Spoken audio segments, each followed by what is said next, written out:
अंतर्राष्ट्रीय स्तर पर मशहूर हास्य कवि पद्मश्री डॉक्टर सुरेंद्र दुबे का हार्ट अटैक से निधन हो गया। रायपुर के एडवांस कार्डियक इंस्टीट्यूट में उनका इलाज चल रहा था। सुरेंद्र दुबे के परिवार के करीबी भाजपा नेता उज्जवल दीपक ने सोशल मीडिया पर उनके निधन की जानकारी दी। उनके निधन की खबर से छत्तीसगढ़ समेत देश भर में शोक की लहर दौड़ गई है। आपको बता दें कि सुरेंद्र दुबे कविताओं के एक भारतीय व्यंग्यवादी और लेखक थे। वे पेशे से एक आयुर्वेदिक चिकित्सक भी थे। सुरेंद्र दुबे देश के सुप्रसिद्ध हास्य कवियों में शुमार थे।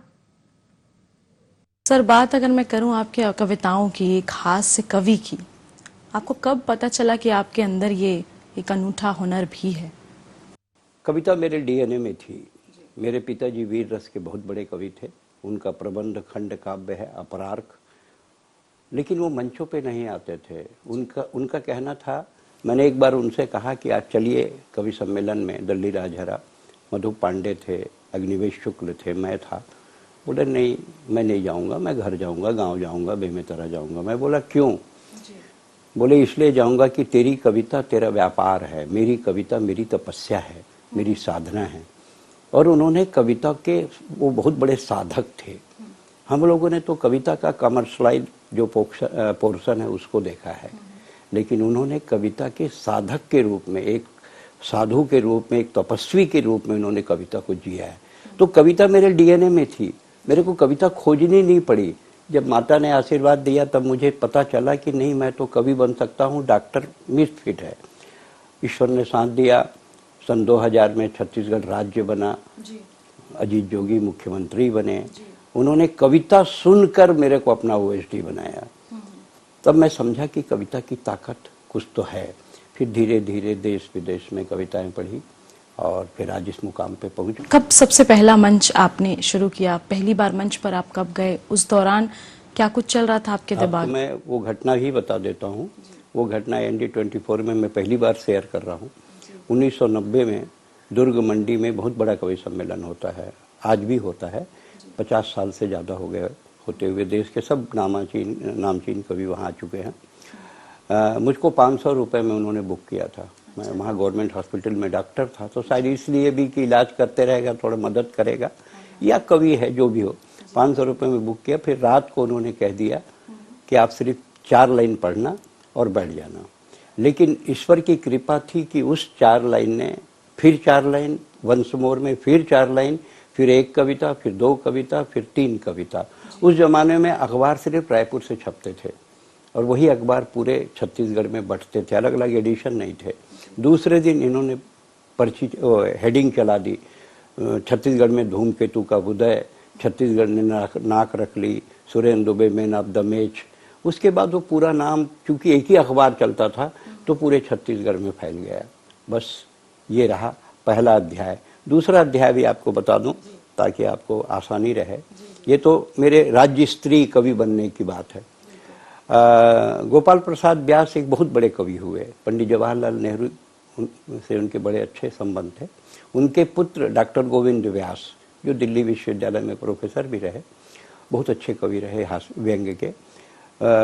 बैतूल में कवि सम्मेलन हुआ, मैं उसमें कवि के रूप में बुलाया गया था। गोविंद व्यास आए हुए थे। उन्होंने मेरी कविता सुनी और कहा कि तुम तो बहुत बड़े कवि हो, तुम यहाँ बेमेतरा में पैदा हुए, छत्तीसगढ़ में रहते हो, छत्तीसगढ़ में रहते हो, ये तुम्हारा दुर्भाग्य। अगर दिल्ली में रहते तो तुम बहुत बड़े कवि होते। मैं बोला नहीं भाई साहब, छत्तीसगढ़ में होना मेरा दुर्भाग्य नहीं है, छत्तीसगढ़ में मेरा होना सौभाग्य है। अगर माता कौशल्या का आशीर्वाद होगा, छत्तीसगढ़ महतारी राजू लोचन का आशीर्वाद होगा, तो मैं छत्तीसगढ़ में रह के भी दिल्ली तक पहुंच जाऊंगा। बोले मैं तुमको बुला रहा हूँ। ऐसे बोलते रहते हैं, लेकिन उन्होंने वाकई मेरे को उस जमाने में, जब कोई चैनल नहीं था हिंदुस्तान में, सिर्फ DD1 था, उन्होंने DD1 में मेरे को बुलाया। और DD1 के उस रात के कवि सम्मेलन में सर्वाधिक जमने वाला कवि मैं था। बफे गाथा करके मेरी एक कविता है बफे के ऊपर, उसको मैंने पढ़ी और एक रात में मैं हिंदुस्तान का कवि हो गया। क्योंकि DD1 उस समय पूरे भारत का चैनल था और कुछ तो था ही नहीं। उसके ठीक 1 महीने बाद उन्होंने मुझको दिल्ली के लाल किले में कविता पढ़ाने के लिए बुलाया और मैं लाल किले में 3 दिनों में फेमस हुए थे सर आप? बहुत जल्दी। बहुत लंबा संघर्ष नहीं रहा। कवि सम्मेलन में आगे बढ़ने का संघर्ष मेरा लंबा नहीं है।